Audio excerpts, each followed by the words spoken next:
ಈಗ ನೋಡಿ ಕ್ವಶನ್ನು, the following data show the number of homes quarantine from the GA areas of 4 groups of muskrats in a carbon tetrachloride anthelmintic study conducted 2-way ANOVA test. 1, 2, 3, 4 groups ಇದು data ಕೊಟ್ಟಿದ್ದಾರೆ. ಅರ್ಥ ಆಗ್ತಿದೆಯಲ್ವಾ? ಇಲ್ಲೇನಂದರೆ ಈ ಥರ 4 ಕಾಲಮಲ್ಲಿ ಕೊಟ್ಟರೆ ನಾವು 1-way ANOVA ಆ್ಯಕ್ಚುಲಾಗಿ ಯೂಸ್ ಮಾಡ್ತಾಯಿದ್ವಿ compare ಮಾಡೋಕ್ಕೆ. ಇದು ಗ್ರೂಪ್ ಇದ್ದರೆ ಕಂಪೇರ್ ದ ಗ್ರೂಪ್. ಗೊತ್ತಾಗ್ತಿದೆಯಲ್ವಾ? 1-way ANOVAದಲ್ಲಿ ಏನಂತ ತಗೋತಾ ಇದ್ರಿ, ಲೆಟ್ ನಲ್ ಹೈಪಾಥಿಸಸ್ಸು H0 is such that μ1 is equal to μ2 is equal to μ3 is equal to μ4. ಆದರೆ ಇಲ್ಲಿ 2-way ANOVA ಹೇಳಿದ್ದಾರೆ. ಗೊತ್ತಾಗ್ತಿದೆಯಲ್ವಾ? ಈಗ 2-way ANOVA ಇದ್ದರೆ ನಮಗೆ 2 ಫ್ಯಾಕ್ಟರ್ ಬೇಕು. ಈಗ ಕ್ವಶನಲ್ಲಿ 2 ಫ್ಯಾಕ್ಟ್ರಿಂದ ಎಫೆಕ್ಟ್ ಆಗ್ತಾಯಿದೆ ಡೇಟಾ ಅಂತ ಹೇಳ್ತಾ ಇದ್ದಾರೆ. ಆದರೆ ಮೇನ್ ಪ್ರಾಬ್ಲಮ್ ಏನಂದರೆ ಅಲ್ಲಿ ಕೊಟ್ಟಿಲ್ಲ, ಅವರು ಡೇಟಾದ ಡಿನೋಟ್ ಮಾಡಿಲ್ಲ. ಇಲ್ಲಿ ABCD ಅಥವಾ XYZ ಯಾವುದೂ ಕೊಟ್ಟಿಲ್ಲ. ಅರ್ಥ ಆಗ್ತಿದೆಯಲ್ವಾ? ಈಗ ನಾವು ಏನು ಮಾಡಬೇಕಂದ್ರೆ ಇಲ್ಲಿ ಇದು ನೋಡಿ, ಈಗ ಫಸ್ಟು ಕ್ವಶನ್ನ ಅರ್ಥ ಮಾಡ್ಕೊಳ್ಳೋಣ. ಇಲ್ಲಿ number of homes quarantined from the GA areas of 4 groups of muskrats ಅಂತ ಹೇಳಿದ್ದಾರೆ. ಇದು ಎಫೆಕ್ಟ್ ಆಗ್ತಾ ಇರೋದು ಗ್ರೂಪ್ಸಿಂದ ಮತ್ತು GA ಏರಿಯಾಸಿಂದ. ಇದು 5 ಬಂದು ರೋಸು, 5 GA ಏರಿಯಾಸು. ಗೊತ್ತಾಗ್ತಿದೆಯಲ್ವಾ? ನಾವೇನು ಮಾಡಬೇಕು, ಈ GA ಏರಿಯಾಸ್ನ ನಾವೇ ಅಸ್ಯೂಮ್ ಮಾಡ್ಕೋಬೇಕು ABCDE ಅಂತ. ಗೊತ್ತಾಗ್ತಿದೆ? ಅಥವಾ XYZW ಏನಾದರೂ ಅಸ್ಯೂಮ್ ಮಾಡ್ಕೊಳ್ಳಿ, ಅಥವಾ G1 G2 G3 ಏನು ಬೇಕಾದರೂ ಅಸ್ಯೂಮ್ ಮಾಡ್ಕೊಳ್ಳಿ. ಆಮೇಲೆ ಅಸಂಪ್ಷನ್ ಮಾಡಿಕೊಂಡು ಫಸ್ಟ್ ಏನು ಮಾಡಬೇಕು, ಇಲ್ಲಿ ಜ್ಞಾಪಕ ಇಟ್ಕೊಳ್ಳಿ, ನಾನು ಒಂದು ಕರೆಕ್ಷನ್ ಹೇಳ್ತೀನಿ. 1-way ANOVAಗೆ ಕಾಲಮ್ 3 ಇದ್ದರೆ let H0 is such that μ1 is equal to μ2 is equal to μ3 is equal to μ4. ಇದು ಜ್ಞಾಪಕ ಇಟ್ಕೊಳ್ಳಿ. ಇದು ಯಾವುದಕ್ಕೆ ನಲ್ ಹೈಪಾಥಿಸಸ್ನ ಕರೆಕ್ಷನ್ ಮಾಡ್ತಾ ಇರೋದು. ಈಗ 3 ಇದ್ದರೆ μ1 is equal to μ2 is equal to μ3. 2-way ANOVAದಲ್ಲಿ ರೋಸ್ಗೆ ಬೇರೆ ಬರೀಬೇಕು, ಕಾಲಮ್ಸ್ಗೆ ಬರೀಬೇಕು. ಇಲ್ಲಿ ಕಾಲಮ್ಸ್ ಎಷ್ಟಿದೆ? 4. For columns μ1 is equal to μ2 is equal to μ3 is equal to μ4. For rows μ1 is equal to μ2 is equal to μ3 is equal to μ4 is equal to μ5. ಅದು ಬರೆಯೋ ಬದಲು 1-wayಗೆ ನೀವು ಮಾಮೂಲಿ ಬರ್ಕೋತೀರಾ. 2-way ANOVAಗೆ ಏನು ಮಾಡಿ ಅಂದರೆ ಲೇಟೆಸ್ಟ್ನ ಈಸ್ ಕಾಮನ್ ಸೆಂಟೆನ್ಸ್ ಬರೀರಿ. ನನ್ನ ಪ್ರೀವಿಯಸ್ ಪ್ರಾಬ್ಲಮಲ್ಲಿ ಬರೀ μ1 is equal to μ2 is equal to μ3 ಬರ್ದ್ಬಿಟ್ಟು start ಮಾಡಿದ್ದೀನಿ. ಅದನ್ನ ಕರೆಕ್ಷನ್ ಮಾಡ್ಕೊಳ್ಳಿ. ಗೊತ್ತಾಗ್ತಿದೆಯಲ್ವಾ? 2-way ANOVAದಲ್ಲಿ ನೀವೇನು ಮಾಡಿ ಅಂದರೆ ಈ ಒಂದು ಸೆಂಟೆನ್ಸ್ ಜ್ಞಾಪಕ ಇಟ್ಕೊಳ್ಳಿ. There is no significant difference between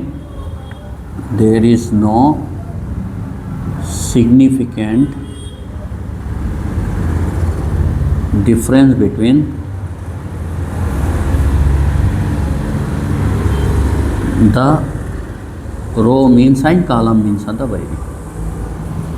ಇದು 2-way ANOVAಗೆ ಕಾಮನ್ ಆಗಿ ಇಟ್ಕೊಳ್ಳಿ. ಗೊತ್ತಾಗ್ತಿದೆಯಲ್ವಾ?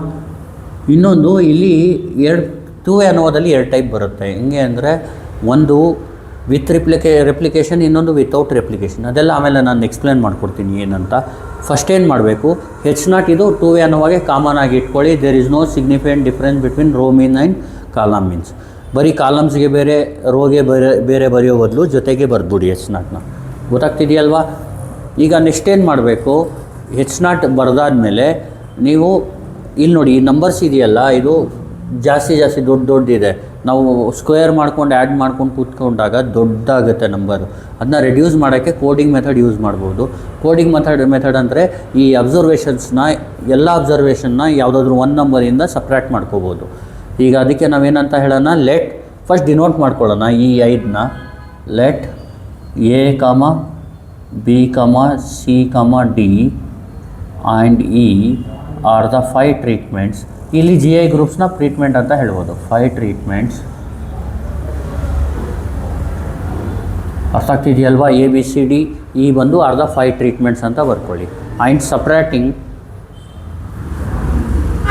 ಸಪ್ರಾಕ್ಟಿಂಗ್ ಫ್ರಮ್ 30.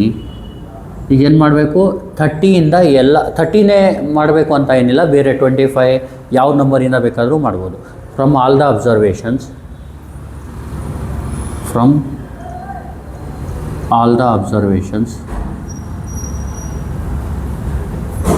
ಅರ್ಥ ಆಗ್ತಿದೆಯಲ್ವಾ?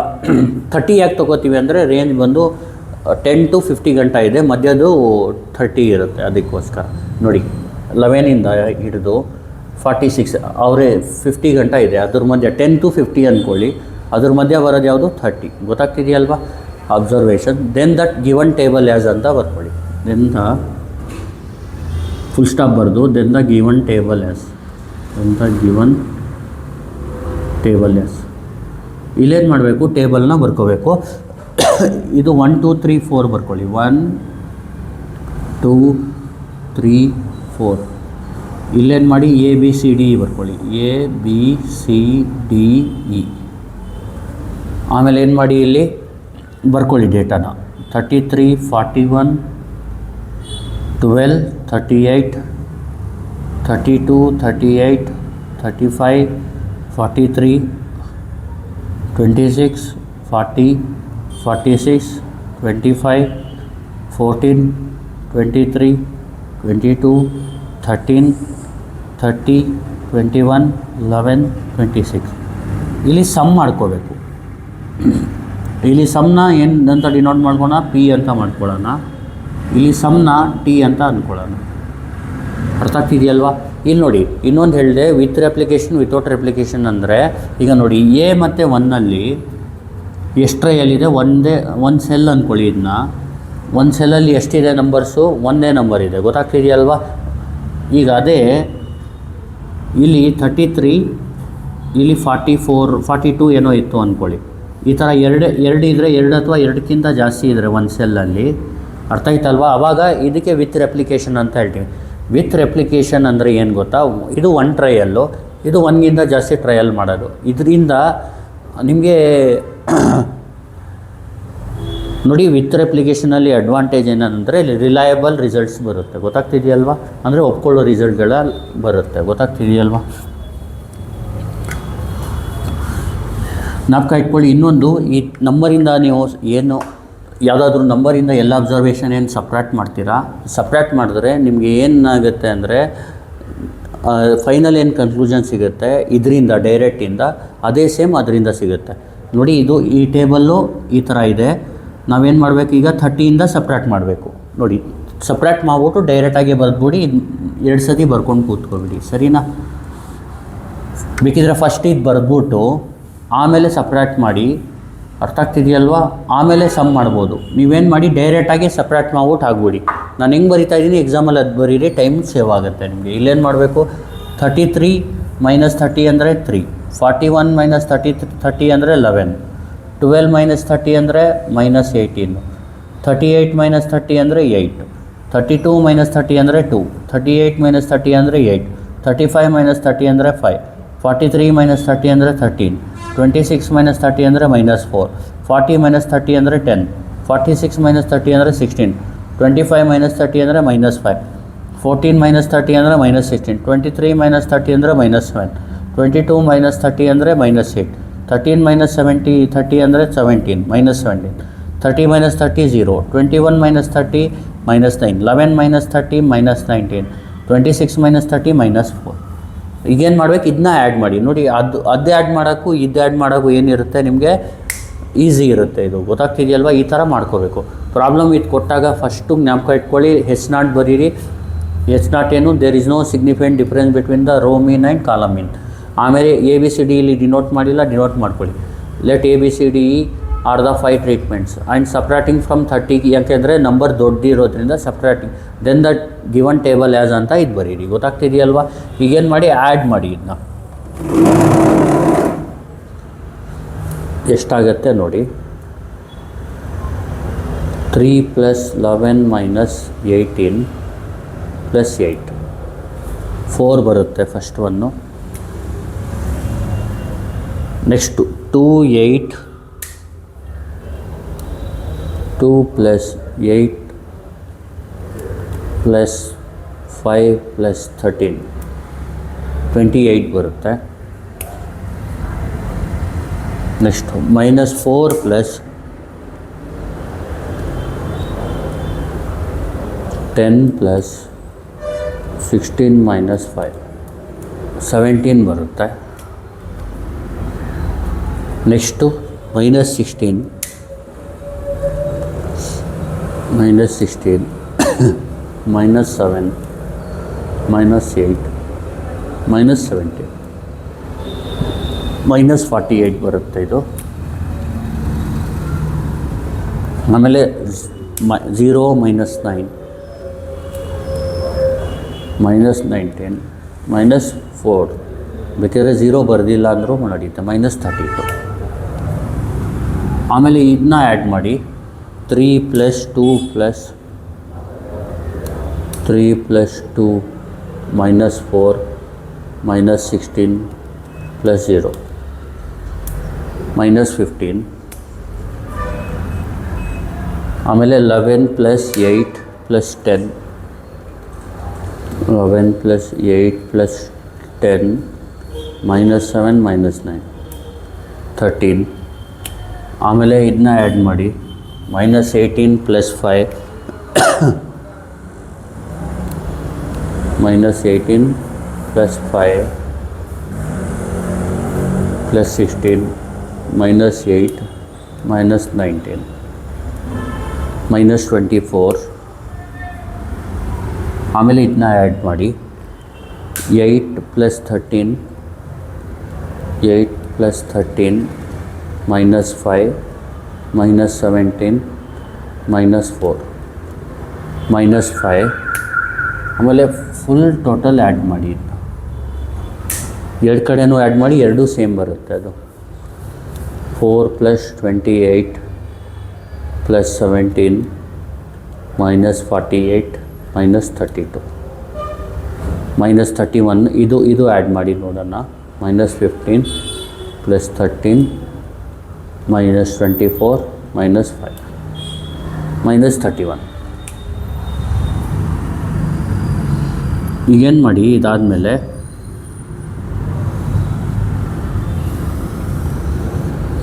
The squares are as follows ಅಂತ ಬರ್ಕೊಳ್ಳಿ. The squares are as follows ಅಂತ ಬರ್ಕೊಳ್ಳಿ.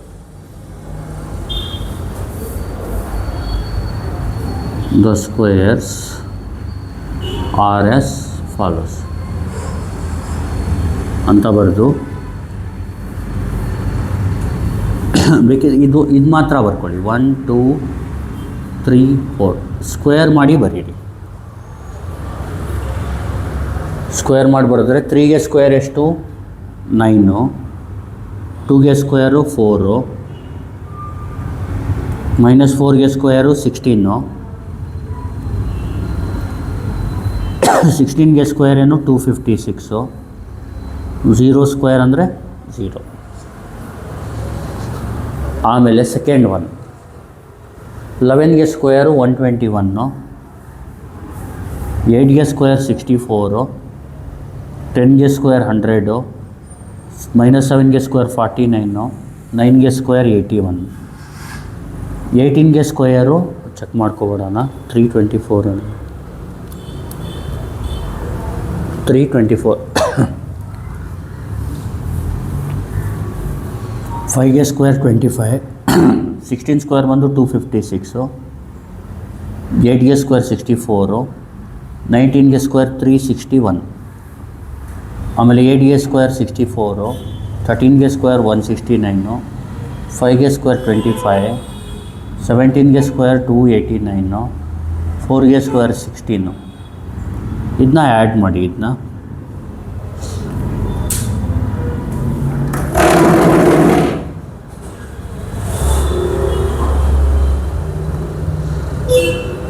9 + 4 + 16 + 256 285. ನೆಕ್ಸ್ಟು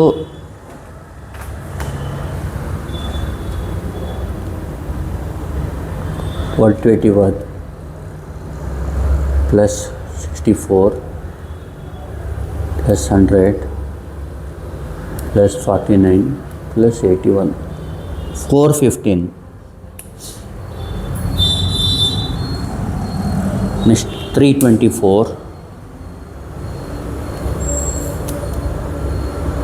25 + 256 + 64 + 361 1030. ಆಮೇಲೆ 64 + 169 64 + 169 + 25 + 289 + 16 563. ಆಮೇಲೆ ಎಲ್ಲ ಆ್ಯಡ್ ಮಾಡ್ಬಿಡಿ ಇದನ್ನ. ಈಗ ನೋಡಿ ನೋಡಿ ಇದಾದ ತಕ್ಷಣವೇ ಈಗ ಪ್ರಾಬ್ಲಮ್ಸ್ನ ಮಾಡ್ಕೊಂಡು ಹೋಗಬೇಕು. ಈಗೇನು ಮಾಡೋಣ ಇಲ್ಲಿ ಸ್ವಲ್ಪ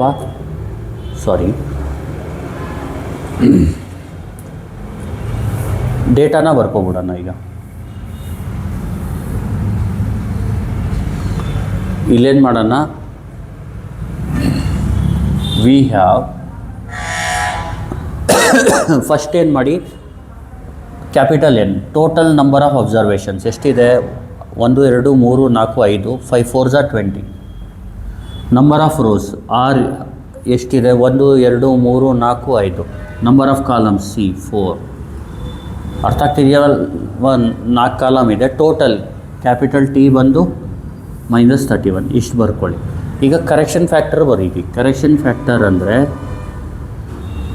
t²/n. t² ಅಂದ್ರೇನು, -31 ಹೋಲ್ ಸ್ಕ್ವೇರ್ ಬೈ n ಎಷ್ಟು 20. ನೋಡಿ ಕರೆಕ್ಷನ್ ಫ್ಯಾಕ್ಟರ್ ಆದ ತಕ್ಷಣವೇ ನೀವೇನು ಮಾಡಬೇಕು, TSSನ ಫೈಂಡ್ ಮಾಡಬೇಕು.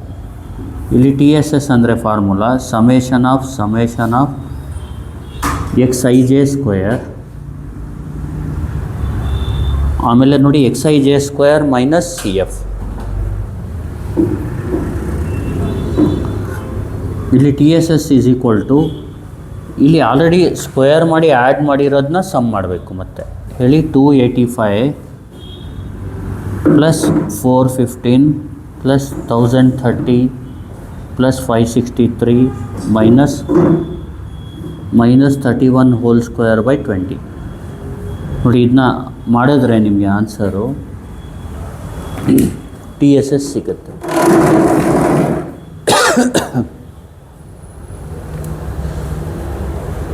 $285 + 415 + 1030 + 563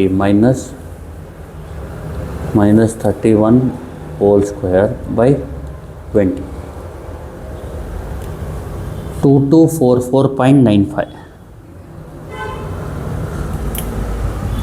2244.95. ಈಗ ನೆಕ್ಸ್ಟ್ ಏನು ಮಾಡಬೇಕಂದ್ರೆ, TSS ಆದಮೇಲೆ SSRಗೆ formula summation of i ti²/ni - CF. SSR is equal to ti²/ni ಅಂದರೆ t1²/n1 t2²/n1 ಆ ಥರ. ಈಗ ನೋಡಿ ಟೋಟಲ್ t1² ಅಂದರೆ ಇಲ್ಲಿ ನೋಡಿ, t1 ಅಂದರೆ ಇದು t1 t2 t3 t4 t5 ಅಂದರೆ 4² ಇಲ್ಲಿ n1 ಅಂದರೆ 4 ಬಂದಿದೆಯಲ್ವ, ಎಷ್ಟು ಡೇಟಾದಿಂದ ಎಷ್ಟು ನಂಬರ್ ಆಫ್ ಡೇಟಾದಿಂದ ಆ್ಯಡ್ ಮಾಡಿ ಬಂದಿರೋದು ನೋಡಿ, 4 ನಂಬರ್ಸು / 4 ಆ ಥರ. ಪ್ಲಸ್ ಈಗ ನೋಡಿ 28² / 4 ಅದು 4ಇಂದಾನೆ 4 ನಂಬರ್ಸ್ ಆ್ಯಡ್ ಮಾಡಿ ಬಂದಿರೋದು. 17² / 4 plus next -48 hole square by 4. Next -32 hole square by 4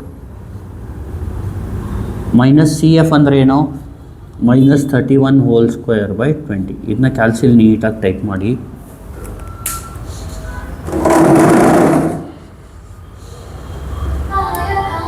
ನೋಡಿ 4² / 4 ಪ್ಲಸ್ 28² / 4 ಪ್ಲಸ್ 17² / 4 ಪ್ಲಸ್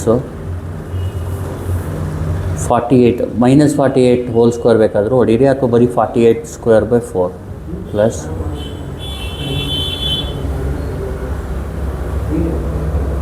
ನೋಡಿ ಏನೋ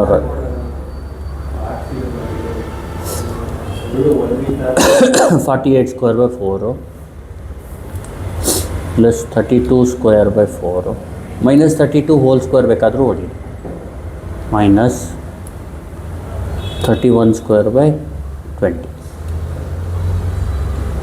ಆನ್ಸರ್ ಏನು ಬಂತು, 1056.2. ನೀವು ಹೆಂಗಿದೆ ಹಂಗೆ ಹೊಡೆದ್ರು ಅದೇ ಬರುತ್ತೆ. ಅರ್ಥ ಆಗ್ತಿದೆಯಲ್ವಾ, 1056.2 ಇದು SSR. ಈಗ ನೋಡಿ ಎಸ್ ಎಸ್ ಆರ್ ಆದಮೇಲೆ ಏನು ಮಾಡಬೇಕು, ಎಸ್ ಎಸ್ ಸಿ ಮಾಡಬೇಕು. ಈಗ ನೋಡಿ ಎಸ್ ಎಸ್ ಸಿ ಮಾಡೋದು ಯಾವ ಥರ ನೋಡಿ, ಎಸ್ ಎಸ್ ಸಿಗೆ formula summation of I P I square minus summation of I P I square by N I minus C F. P I square ಅಂದರೆ ಈ ಟೋಟಲ್ನ ಸ್ಕ್ವೇರ್ ಮಾಡಿ ಡಿವೈಡ್ ಬೈ ಇದು ನೋಡಿ, ಈ ಟೋಟಲ್ ಬಂದಿರೋದು ಎಷ್ಟು ಡೇಟಾದಿಂದ 5 ಡೇಟಾ, 5 ನಂಬರ್ಸ್ನ ನೀವು ಟೋಟಲ್ ಮಾಡಿದ್ರೆ -15 ಡಿವೈಡ್ ಬೈ 5 ಮಾಡಬೇಕು. ಅದನ್ನ -15 whole square by 5 plus 13 whole square by 5 plus -24 whole square by 5 plus -5 whole square by 5 minus C F ಅಂದರೆ -31 ಹೋಲ್ ಸ್ಕ್ವೇರ್ ಬೈ 20. ಇದನ್ನ ಕ್ಯಾಲ್ಸಿಲಿ ಟೈಪ್ ಮಾಡ್ಕೊಳ್ಳೋಣ, ಎಸ್ ಎಸ್ ಸಿನ ಬರ್ಕೊಳ್ಳೋಣ.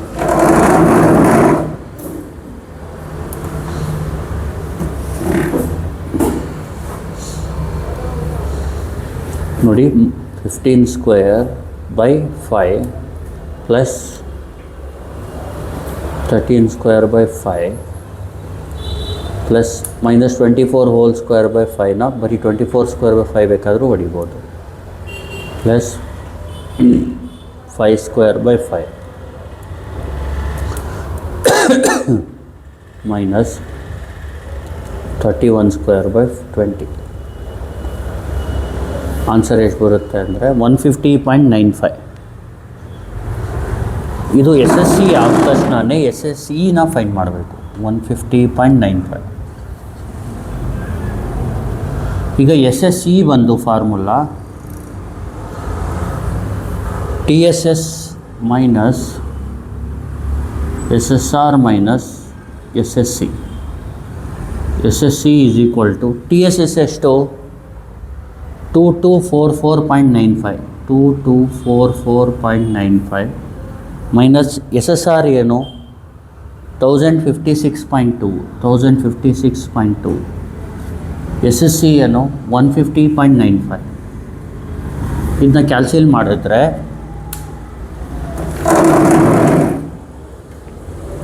ನೋಡಿ 2244.95 ಮೈನಸ್ 1056.2 ಮೈನಸ್ 150.95 ಮಾಡಿದ್ರೆ ಆನ್ಸರ್ ಎಷ್ಟು ಬರುತ್ತೆ 1037.8. 1037.8. ಆಮೇಲೆ ಇದಾದಮೇಲೆ ಅನೋವಾ ಟೇಬಲ್ನ ಬರ್ಕೋಬೇಕು. ಅನೋವಾ ಟೇಬಲ್ನ ಬರೆಯೋದು ಯಾವ ಥರ ಅಂದರೆ, ಫಸ್ಟು ಸೋರ್ಸ್ ಆಫ್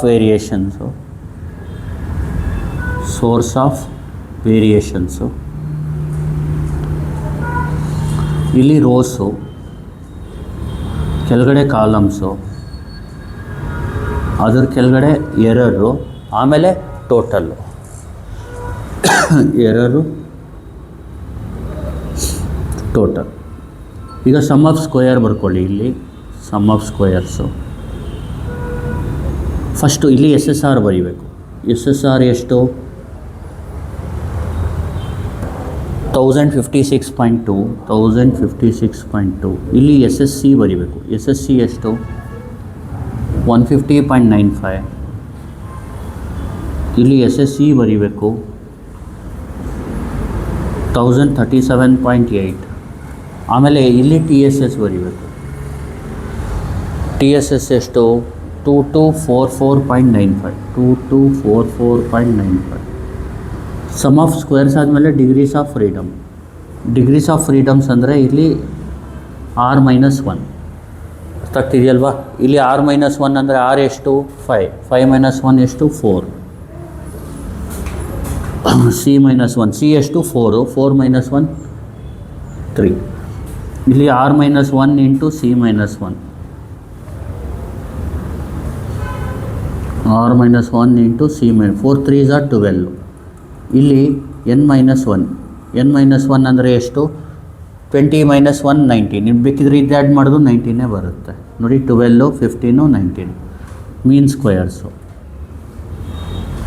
ಈಗ ಮೀನ್ ಸ್ಕ್ವೇರ್ಗೆ ಫಾರ್ಮುಲಾ ಎಮ್ ಎಸ್ ಸಿ ಬಂದು ಫಸ್ಟು MSR 1056.2 ಡಿವೈಡೆಡ್ ಬೈ 4 ಎಷ್ಟು ಬರುತ್ತೆ ನೋಡಿ. 1056.2 ಡಿವೈಡ್ ಬೈ 4 ಅಂದರೆ ಡಿಗ್ರಿ MSR ಅಂದರೆ SSR by degrees of freedom. 1056.2 divide by 4 ಎಷ್ಟು ಬರುತ್ತೆ? 264.05.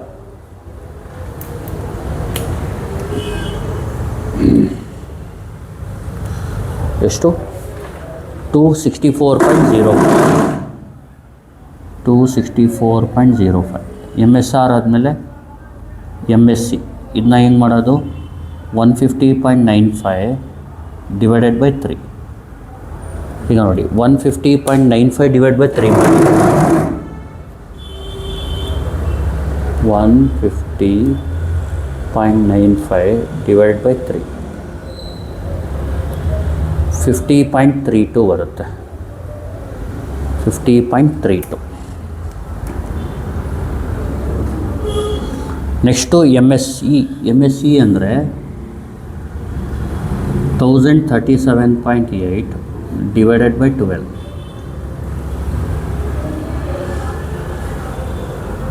1037.8 ಡಿವೈಡ್ ಬೈ 12 ಎಷ್ಟು ಬರುತ್ತೆ? 86.48 ಬರುತ್ತೆ. ಇದು MSC ಆಯಿತು. MSC ಆಯಿತು. ಈಗ F ರೇಷಿಯೋನ ಫೈಂಡ್ ಮಾಡಬೇಕು. ಈಗ F ರೇಷಿಯೋನ ಮಾಡೋದು ಯಾವ ಥರ ನೋಡ್ಕೊಳ್ಳಿ. ಇಲ್ಲಿ F ರೇಷಿಯೋಗೆ MSC ಎಷ್ಟು ಬಂದಿತ್ತು?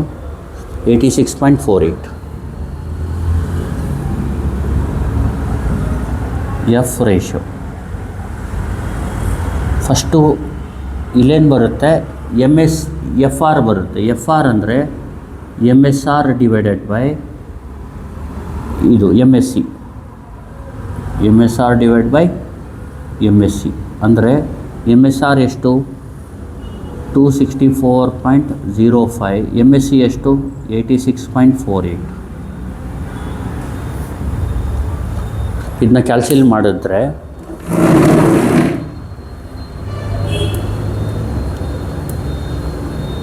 264.05 ಅರ್ಥ ಆಗ್ತಿದೆಯಲ್ವಾ? 86.48 3.05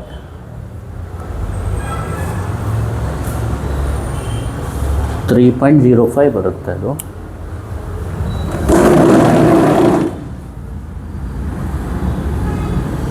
ಈಗ ಎಫ್ ಸಿ ಅಂದರೆ MSC ಡಿವೈಡೆಡ್ ಬೈ MSC. ಈಗ MSC ಏನು? 50.32. MSC ಎಷ್ಟು? 86.48. ಗೊತ್ತಾಗ್ತಿದೆಯಲ್ವಾ? ಇದೊಂದು ಮಾಡಿಬಿಟ್ರೆ ಮುಗೀತು. 50.32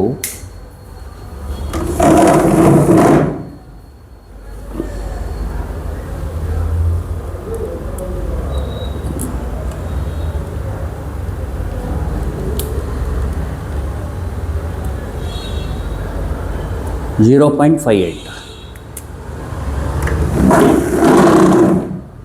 0.58.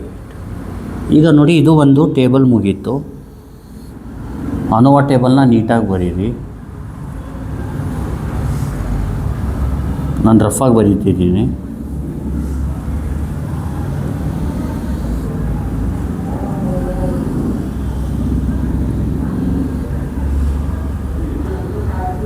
ಇದನ್ನ ಡ್ಯಾಶ್ ಅಂತ ಹಾಕಿ. ಇದು ಗೊತ್ತಿದೆ ಅಲ್ವಾ? ನೀವು ನೀಟಾಗಿ ಬರೀರಿ. ಈಗ ನೋಡಿ, ಈಗ F ಟೇಬಲಲ್ಲಿ ನೀವೇನು ಮಾಡಬೇಕು? F ವ್ಯಾಲ್ಯೂನ ಕಂಪೇರ್ ಮಾಡಿ. ಇಲ್ಲಿ ನೋಡಿ, ಫಸ್ಟ್ ಏನು ಮಾಡಬೇಕು? F 4,12 ತಗೋಬೇಕು. From table F 4,12. 4,12 ಅಂದರೆ ರೋಲಿ 4 ನೋಡಿ, ಕೆಳಗಡೆ 12 ನೋಡಿ. ಇಲ್ಲಿ ನೋಡಿ, ಇಲ್ಲಿ 4 ಕೆಳಗಡೆ 12 ಎಷ್ಟು ಬರುತ್ತೆ? 4,12 ಅಂದರೆ 3.26 ಬರುತ್ತೆ. 3.26. ಇನ್ನೊಂದು 3,12 ಅದು ಒಂದು 3.49, ಒಂದು 3.26 ಫ್ರಮ್ ಟೇಬಲ್ 3.26 ಆ್ಯಂಡ್ F3,12 ಬಂದು ಎಷ್ಟದು